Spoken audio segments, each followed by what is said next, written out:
what percentage of sellers do I think are ones that genuinely want to help versus just sell and shovel it down people's throats? I think Yeah. it's less than 1%. You're lucky if it's 1%. If you get 100 sellers and 1% of them actually care about helping the customer and being their trusted advisor, that's probably a good number. I have a twin, by the way, and I think this is important because I think it's why I'm so competitive. There's two of me, all right? So growing up with a twin brother gives you a very unique perspective on life because everything is a competition.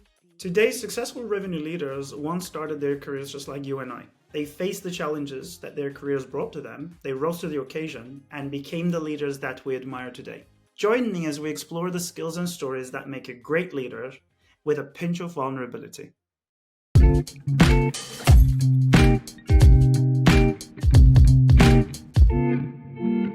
Hello and welcome to Sales Therapy. I'm your host, Alper and Alex. Grab a chair. This is your exclusive invitation to the therapy room, as leaders are going to be sharing their career-defining moments, their secret tips and tricks in their arsenal towards success. And I promise we'll always end on a positive note. So today in the therapy chair, we have Alex Olley, who is the co-founder and CRO of Reachdesk, which is an all-bound engagement platform for companies trying to zhuzh up their B2B and make it more effective. He's going to talk about all bound. All bound is one of those terms that I'm sure everybody keeps hearing about all over the place these days, and he is the pro of it. We'll listen from him. Alex is, as some of you might already know, is a demand-based top 25 sales leader. He has an exit and 2 IPOs in the background. So we've got a real sales pro and a founder pro amidst us today. So we'll talk about his success, the joy, the pain, and the journey. And he's a podcast pro, so I'm sure I will just let him flow with his flow, and we will follow his lead. But welcome to Sales Therapy, Alex. How are you feeling today? Oh, mate, thank you for having me. I've been looking forward to this all week. Sales has its ups and downs, but to be able to do some sales therapy, I mean, I don't have to pay you for this, right? This is free. For now, not. Actually, that's something I should consider, I guess. Yeah, I'm doing great, man. How have you been? Excellent. Actually, as a salesperson, a lot of people ask me, like, what's sales therapy? What's the connection, blah, blah. And in short, I feel like the role of a seller as more like a therapist, a helper, an advisor. You know the drill. We shut up, we listen, we try to figure out what's the underlying fear and anxiety and how do we overcome objections and hopefully close on a good note. So that's the solution for the that's what the good people do. That's what the good people do. Sadly, not everyone does that. Actually, you're diving right into it. I'm going to hold my horses. I'm going to follow the flow here. But I made a note of that. We'll talk about that. So actually, Alex, would you like to give like your own 30-second intro to yourself and what do you feel like talking about today? I know you've been in other shows lately, so you have your own platform. Sure. Yeah. So I think you've covered most of it.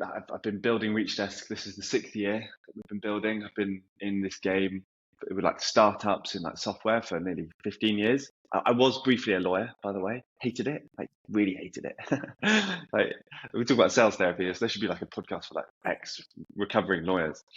But yeah, I've been building Reachdesk happily, and it's been, hey, look, we've been through like this funny old phase of 2018 starting product market fit, idea market fit, 2019 like getting it going, then COVID. Now, bearing in mind, Reachdesk was it was built. That Reachdesk kind of gives the clue.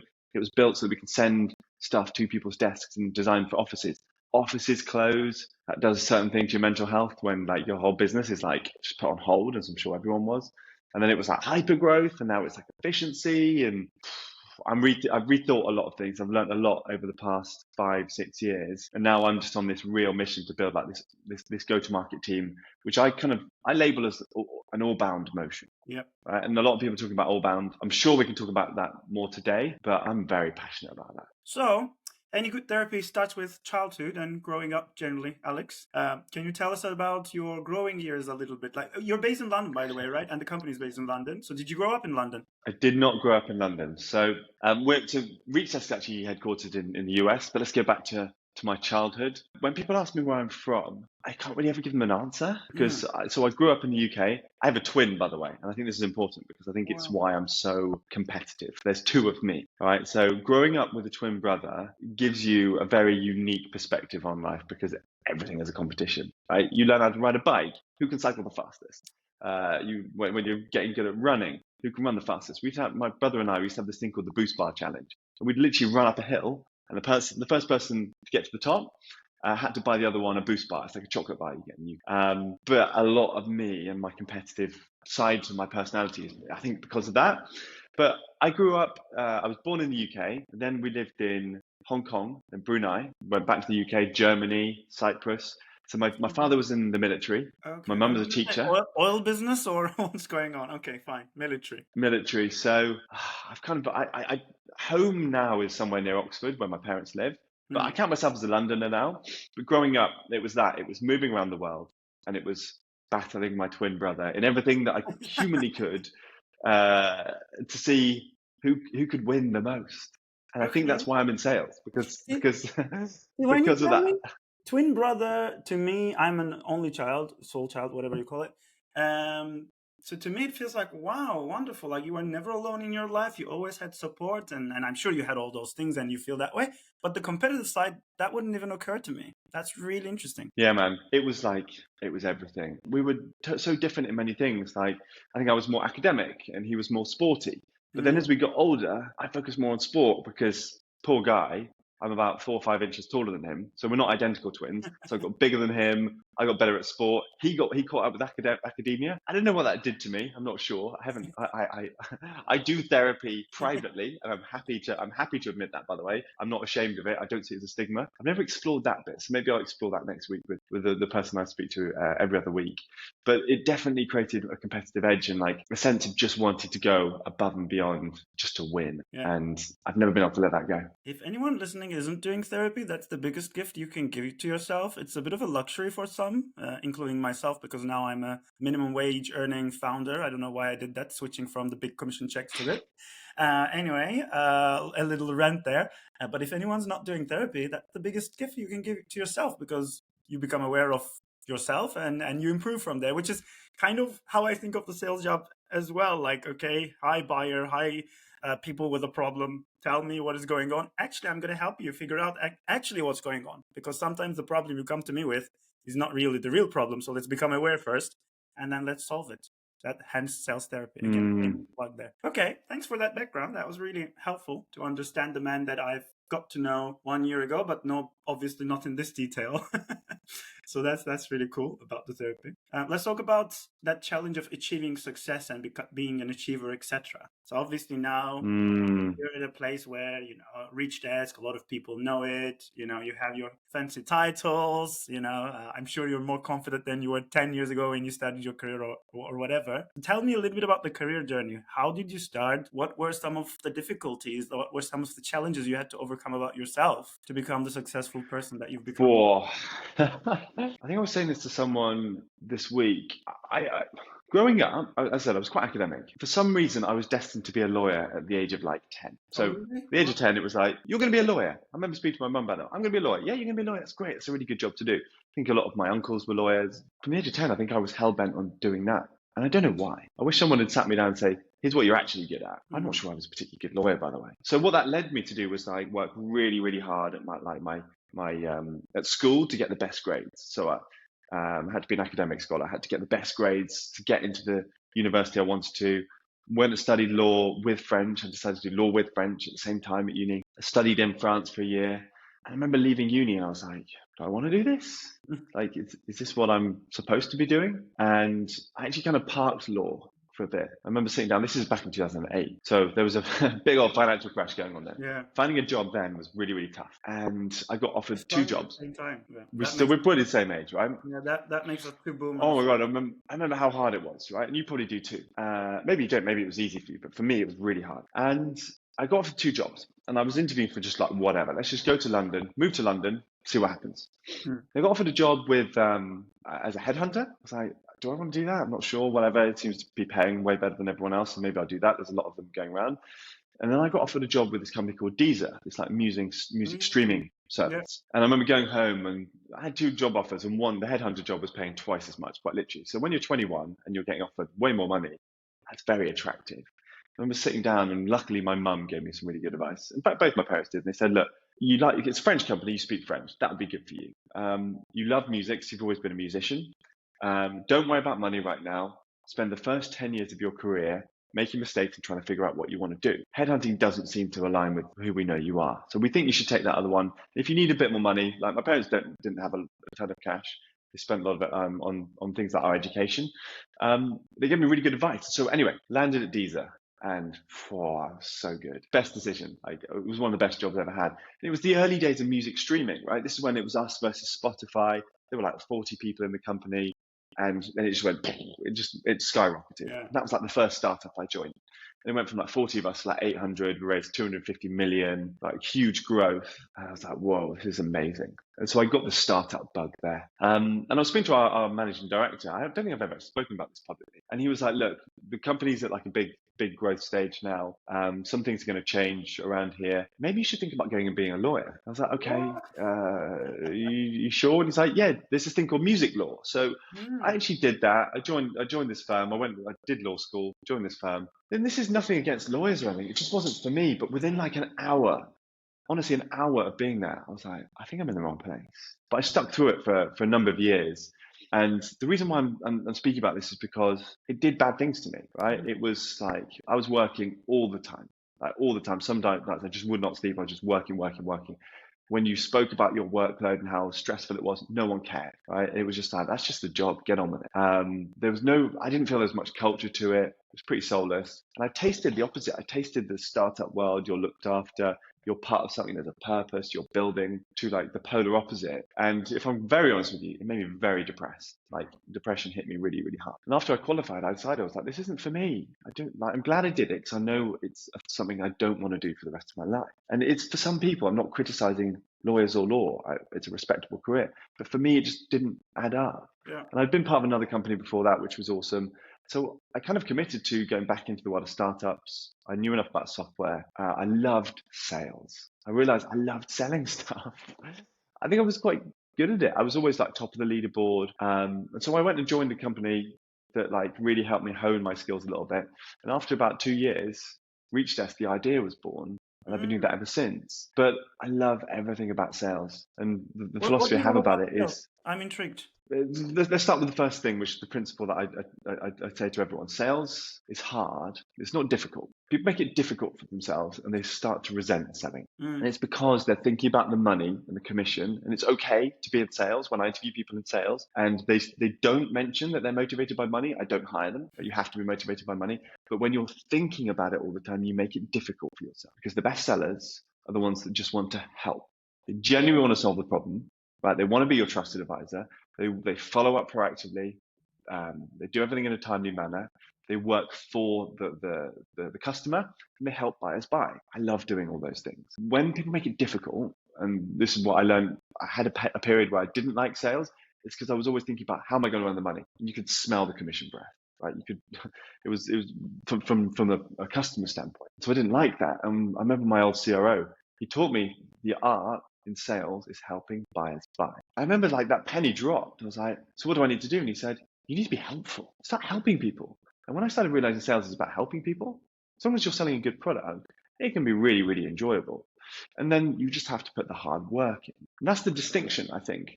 You can make it difficult for yourself. You can have zero strategy, not use data. Just think about how you're going to earn your money all the time and not what's in it for the customer. Or you can make it really enjoyable for yourself, because we actually, and I've done a lot of research on this, as humans, we get a rush when we help people and we actually help them solve something that actually makes a difference to them personally or their business. We get a rush from that, and that actually creates a lot of enjoyment. And so the whole process of what I've designed here at Reachdesk is about how do we help buyers buy? How do we be as helpful as possible? How do we be as honest as possible? And that can be a very fast winning formula, and it can be a very enjoyable experience for sellers. Okay. So, wow, there's a lot there. Actually, I mean, I'm sure everybody's enjoying listening to you. You're setting a bit of a bad example for my next episodes, where I'm just going to let the people speak without asking questions, because you've got the whole story flowing really well. I'm glad for that. One thing I want to touch on, though, from everything that you said, how you define sales as, you know, your manager telling you that story.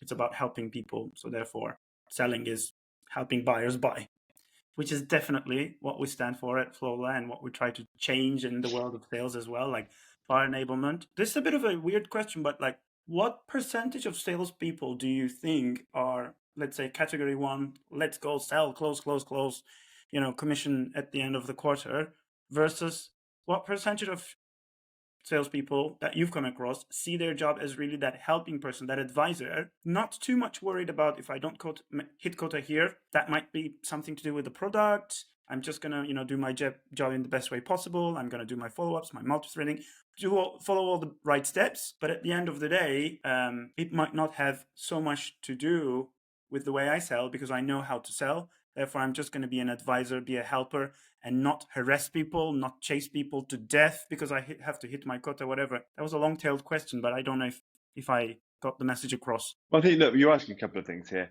Like, what percentage of sellers do I think are ones that genuinely want to help versus just sell and shovel it down people's throats? I think it's less than 1%. I genuinely believe it's less than 1%. Right? Anthony Iannarino speaks about this a lot. You're lucky if it's 1%. If you get 100 sellers and 1% of them actually care about helping the customer and being their trusted advisor, that's probably a good number. There's a distinction here. And to be clear, there are a couple of things. You have to have a good product. Mm-hmm. Right? Yeah, you do. No product sells itself. Exactly. Right? It doesn't, but you still have to have a good product. You can be a phenomenal salesperson and probably do better than others, but if your product doesn't solve a problem that actually the customer wants or needs, you're at a losing position anyway. So that's the first caveat.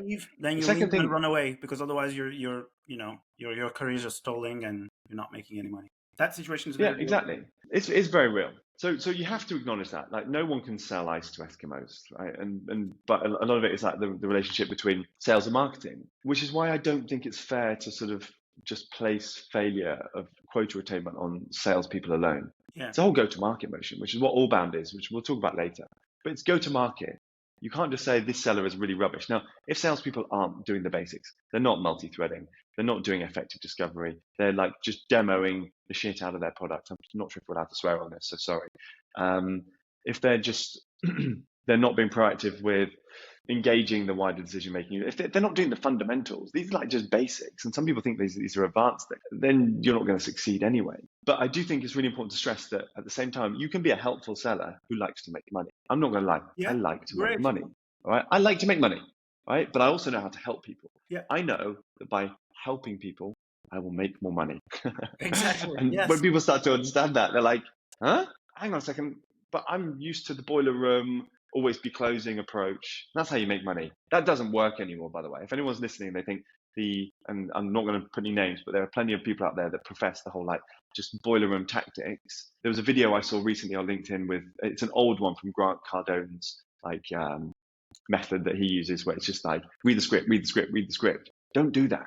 Like, if you find yourself in that environment, work somewhere else, because the buyer doesn't want that anymore. 85% of the buyer journey is complete before a salesperson has been spoken to. That's a scary stat for salespeople this day. Whenever I say that to a salesperson, by the way, the person you're speaking to has probably already made their mind up, right? You're actually there to validate whether they're making a decision and whether they're messing up or not. And when I say that to people, they're like, okay, so what do I have to do? Be honest and help them, right? If we can't do something, by the way, our team has won more deals by saying, sorry, we can't do that. Yeah. Than by pretending that we can do it or saying it's on the roadmap. Isn't that crazy? So I literally have data on our CRM, and I have gong calls which say, why did you go with us? Oh, because we felt the salesperson was actually being honest, because they said you couldn't do those two things. Your two competitors said they could. We spoke to people who said they couldn't, and therefore we didn't trust them. Right? The number one thing that buyers want from sellers is trust. They want to know that they can trust them. And if you could say to someone, no, we can't do that. And by the way, if it's important to you, then sorry, but we shouldn't be working together. That's where qualification comes in. Tell me what's important to you. Right? Okay, we can't do that. We probably shouldn't be speaking. I don't hear enough salespeople saying, you know what, we can't help you. We can't help you. We should end the conversation here. Have the courage to do that, and you'll save yourself a ton of time. Let's come to today a little bit. Let's talk about today, the new year. I'm sure you've planned the new year. You have plans. You've observed the past year. Maybe you've seen our almanac for the year, which talks about all the trends in the past year and what's going to change. Let's talk about some of the more current issues you're dealing with and what you feel like salespeople or revenue teams in general should know for the year ahead, so they can learn from you, they can prepare for the year, they can take a bit of advice. I've grown up in the world of like hypergrowth. Built massive sales teams. The biggest sales team I've led probably was 120 people. And I built that in like the space of 2 years, from like 0 to like 120. Those days are gone. They are gone, right? I don't expect that to ever happen again. And the reason why they're gone is because we don't need to be planning our teams based on quota capacity and like this top-down approach of that if we add more quota, then that's going to lead to more revenue performance. It's quite literally the other way around. And so what I'm thinking about now is how can I do everything humanly possible? That stat of like 85% of the buyer journey is complete before you speak to a salesperson. How do I have the smallest, leanest teams and make them feel like they're winning all the time? Rather than, I've never been in a world where it's like average quota attainment is like 30, 35%. I've never been there, but I see a world where it's like quota attainment of like salespeople should be between like 85 to 100% all the time. And you should build smaller teams that can handle more, that are efficient, that don't cost the company as much, that allow you to hit your growth targets by using lots of different automations. AI is obviously a real thing, training, enablement. Like there are lots of things that you can do combined to ensure that you don't have to have these massive sales teams. The massive sales teams is a day of the past, right? And so I'm thinking about how do we keep things small, nimble, agile, where people are all like, your average attainment is like 90 to 100%, so that the team is always winning. And my recipe that I've been testing for the past year and a half is an all-bound motion, which is where you're not thinking sales is here. Well, it used to be, I'll be honest with you, it used to be like inbound versus outbound. Partnerships kind of over here somewhere. It was like an assembly line, and it's like this happens, then this happens, then this happens. The kind of predictable revenue model from like 20 years ago, that is dead. It's Please dead. kill it. Like, I was just gonna say, like, it's dead, guys. I'm sorry. It's that day is gone. It's no longer an assembly line. It's no longer robots just working on the factory. Like, thank you for bringing it up. The assembly line it's over. And I still speak to people who are like, this happens, then this happens, then this happens, this happens. That's not how buyers buy, and that's the point. No. So an all-bound motion is where you knit everything together as one team. All right. And you literally wrap one target, which is revenue. So marketing has a revenue target, partnerships has a revenue target, sales has a revenue target. And guess what? The same target is the same for everyone. Okay, so it's a team target. And you start to think about, and the way I design it is by segment: enterprise, mid-market, commercial. We do have an emerging bucket too. And then you kind of I use the winning by design bow tie. And so you think about the stages of a buyer journey and how you align your resources across your different teams with revenue in mind as to what those teams should be doing collectively together, and try and overlap as much as possible. So rather than an assembly line, which is one thing happens, then the next thing happens, and the next thing happens, it's how many of these teams can we get working together at that same stage of the buyer journey to collaborate and ensure that people can move through the buyer journey. And buyer journeys aren't linear, right? It's not just like one way. They can move backwards and forwards, left, right. I'm sure you know this better than anyone else. And so an all-bound motion is really focused on that. And so next thing you know it, we're not putting up forms within our marketing team to try and capture leads. Right? We're looking at intent data and how we can use BDRs to capture that demand. Right? Let me give you an example. Yeah. Before, in the old days, marketing would put forms on the website. You want to download this blog post, you need to enter your details. That's lead gen, right? Even now, recently it happens. You want to download a playbook on something. Let me try and capture your information. Once you've got that, we score you, then we hand it over to someone else. That's the assembly line. Take the form away. I want to show someone that we've been doing these campaigns and we've been inviting people to these events, trying to warm people up. And now they're in a position where they want to buy. A BDR then works with marketing to be able to identify the right people to go after proactively with the right message, because they're showing that kind of behavior, to be able to capture demand, right? And it's the same with sales. We use a co-prospecting motion. So BDRs and AEs will both be going after accounts jointly together, right? Not just like BDR tease it up and then I'll knock it down as an AE. Co-prospect together. AE goes top down, BDR goes bottom up. They jointly develop these plans where they can break into it, and marketing is wrapped around that. That's an all-bound motion that works really effectively by everyone working towards the same thing, because the BDR cares about revenue, the AE cares about revenue, the marketer cares about revenue. And I mean closed-won revenue. I don't just mean qualified pipeline. So it's like, it's an evolution of ABM that is just fusing the whole team. I was going to come to that because this comes up quite often. Obviously, like, just a little rep of all these good things that we're saying, like, you know, the old always be closing mentality, it's kind of not working because that's not how, but that's not because we say so or money is drained on VC or whatever. It's just because your buyers are not buying that way. So let's get that first, you know?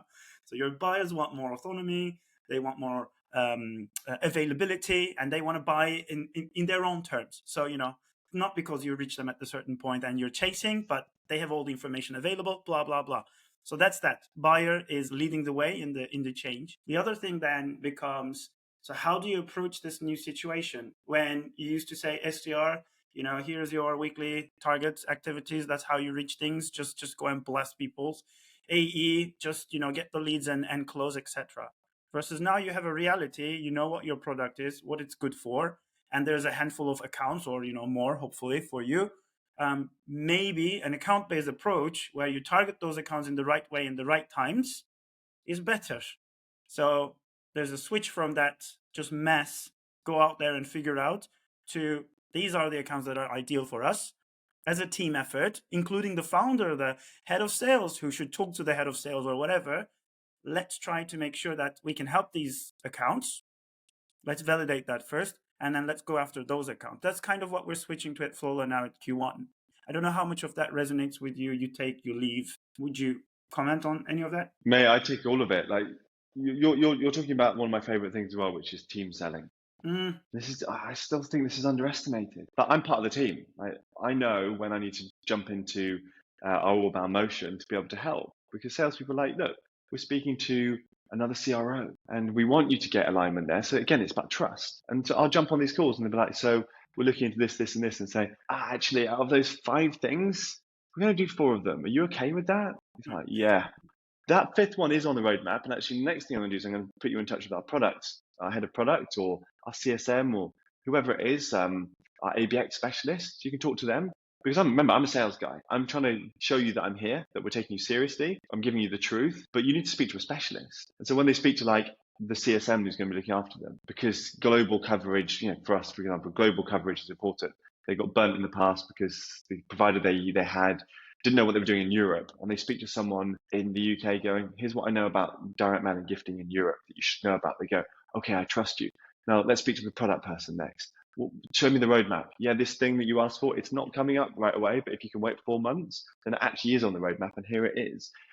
That's where you're helping people make sure that they're not messing up, and this fear of messing up is the big thing that we need to solve. And so team selling is seen as inefficient, but I think it's the most efficient thing you can do, because people I remember explaining this to a board member 2 years ago. They're like, you gonna be jumping on sales calls that much? I'm like, if I need you, yes. If I need you, I will. Okay, well, wouldn't you rather be doing other stuff? No. If I'm not in the trenches and I don't know what's going on, I don't expect others to be. So orchestrate your team in a way that matches the way your buyers buy. All right, and look back through the opportunities and say, where are the stages in our buying process, not sales cycle, our buyers process, where we think we can be as helpful as possible, and who are those people that can help? And that's where you win. Okay, that's perfect. So I'll have 2 questions, which are kind of rapid fire questions for you. One per leader, per closer, per leader, and then, the sales rep who's in the trenches, who's trying to close. What are some of the missteps or mistakes that you observe and you want to shout out the window, like, stop doing these guys? Do you have any of those? I can give you a second to think. I don't want to put you on the spot there, but what are the things I think closers need to stop doing right now? The default thing, I've actually been looking into softwares myself recently. As I said, there are 2 things that I just feel like salespeople could respect themselves more by saying, you as a good salesperson, you should know what the key criteria are for someone who's buying your product. If you don't know that, I don't know what you're doing. But effective discovery is understanding their pains, whether you can actually solve them, and how you uniquely link to those things, right? What I don't see enough good discovery, just in general, by the way. I just don't. I see discovery as being a workout, by the way. You should come out of a discovery call feeling like you've just been in the gym, right? It should not be easy. I've only ever met one guy who does discovery really, really well, but reps need to focus more on discovery and actually understanding the root cause of the problem, not the surface level of what are you looking in a provider? Right? They don't go to the root cause. Why is that important to you? One of my favorite questions to ask. Be a therapist. Don't be a seller. Be a therapist. Be a therapist. One of my favorite questions to ask is, once you've understood the high level pain, ask this very simple question. What are the ripple effects of that within your organization, and how does it impact you? What are the ripple effects of that in your organization, and how does it affect you? Not tell me the impact of that. That's the question you usually ask. What's the impact? What are the ripple effects? When I ask that question, people are like, wow, if we don't solve this, this is what's going to happen. Yeah. All right, what's the business impact there? Here's what's going to happen. Can you quantify that for me? I can, yes. Let's put that, and that's where you build a mutual business case. Now tell me how it's going to affect you. And we forget about this. Yeah. You've got a buyer who's probably spending a lot of their time doing something because it's going to impact them. What it mean for you, honestly, if you could solve this, they might list a million things. Okay, that's your motivation. That's how you build champion. So I think sellers need to be doing more of that. And linked to that, it still blows my mind because my CRO used to ask me to do this all the time. He's a phenomenal guy called TGA. He taught me a lot. Qualify out. It's almost like we're trying to just sell to everyone. But when you speak to someone, you go, you should have a good qualification matrix or criteria that you know where your best buyers buy. I don't hear it enough, particularly with the calls I'm on. I haven't had one in 8 years where someone goes, hey Al, you know what? I don't think we can help you. Mm. Oh wow! Never had Really? that. Not in 8 years. That used to be my. I've never had that. They're like that. That used to be my. I just don't hear it enough. People. Yeah. I don't think we can help you. Yeah, Maybe you should go after these guys. I don't think we can help you. Don't leave it at that though. Like, I don't think I can help you. Maybe this guy can help you, or maybe can I make a connection for you? Yeah. Then you are the real advisor. Like, then you are the man they want to be friends with.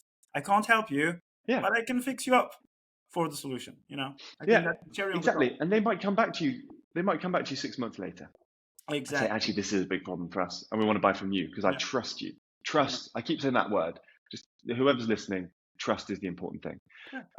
Those are my two big things. Okay. And one for the leaders, let's say, we talked about quota attainment, for example. One thing that I used to observe in all the places I worked before, or I tried to do, was assign territories, assign quota as fairly, as objectively as possible. Because a lot of things goes into that, and territory assignment and quotas, just throwing things top down at people is sometimes really terrible, and then it will create friction, even between teams and etc. Do you have any best practices for planning the year, about how to assign quotas to people, about your territory planning? Like, what are the things you pay attention to? Quotas really simple. I'm still mind blown by companies that have these crazy high quotas that seem to go up every year. There's a very easy calculation for leaders to be able to calculate quota, by the way. It's really simple. You look at base salary and OTE. You look at a multiple on the two for attainment. So let's say a rep is on 100K base. They got 100K commissions. They're on 200K OTE, right? And their quota is 800K. You've got a 4x multiple, right? That means you're getting a 4x payback on that rep. Okay, but here's the problem. People look at that in isolation. They then don't measure that against attainment historically by segment. They don't say, well, actually, people are only hitting 600K. And what they do, and they make the big mistake of going, well, let's put more quota in.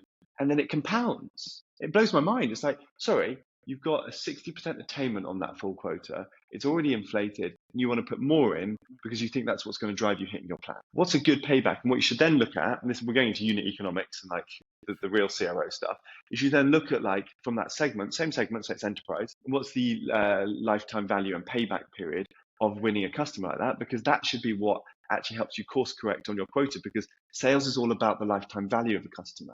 It's not about winning the customer and logo acquisition. Then you should match against that, your dollar acquisition, and then you should be able to say, here's what the quota should really be. What people do is they just do step one. They go, here's quota, let's put more in. They don't look at lifetime value and like dollar acquisition, and they don't fold unit economics on top to say, actually, I can justify bringing it down, because for every deal that we win in this segment, they stay with us for 5 years. So why wouldn't I make it easier for us and then actually take the pressure off? Because it's more expensive to hire more people to fail and to have to fire them than to have an easier achievable quota with customers that are going to stay. Yeah. And usually that's driven by board level conversations. Yeah. That's my experience. Anyway. Obviously, I mean, all of this comes top down. Obviously, like the economic situation that we're in is also top down. Anyway, we talked about a lot of good stuff there. I don't know if we covered everything we wanted to, but as we're coming to the end of our time, anything that we're missing, anything that you want to definitely emphasize on this call? It's the same thing that I say all the time. Sales is not difficult. It's hard. It really is. That's nothing new. I think I love what you're doing, because as someone who's been in sales for long enough, I know that it's easy for me to say it's hard, but I've had my battles with the mental strains that sales puts on you. You can only do the best that you can do with what you're given at this moment in time. When I say that to people, they're like, oh, yes, right. Are you doing your best? Are you doing your best? I set expectations in terms of what people should be doing, and we always go through it. Did you do all these things? No, I didn't. You're not doing your best then, man. So why put this additional pressure on yourself? As long as you're meeting your expectations, you are doing your best with what you're given at this moment in time. You're going to look after your mental state as best as possible, and remind yourself that you're not your job. You are not your job. We seem to take this too seriously. It's like we are our job, and we need to put things on social media. LinkedIn is full of like all this amazing stuff that happens. It's not full of people saying, I'm really struggling. This is really hard. I'm not happy. So my advice to people is ignore what happens on these social media platforms, because it can usually lead you to feel quite distressed and undervalued. And focus more on your mental state and doing the best you can. You'll probably enjoy your time in sales a lot more. Love it. So now, Alex, our time is over and I need to cut it on the clock, just like any good therapist would. That's a wrap on this episode of Sales Therapy. If you enjoy the show, subscribe and listen to us in all the different channels. I thank very much my dear guest, Alex Olley, who threw so much gold at us today. Thanks for being here today, and let's keep the conversation, Alex. Mate, pleasure. Thanks for having me. Excellent.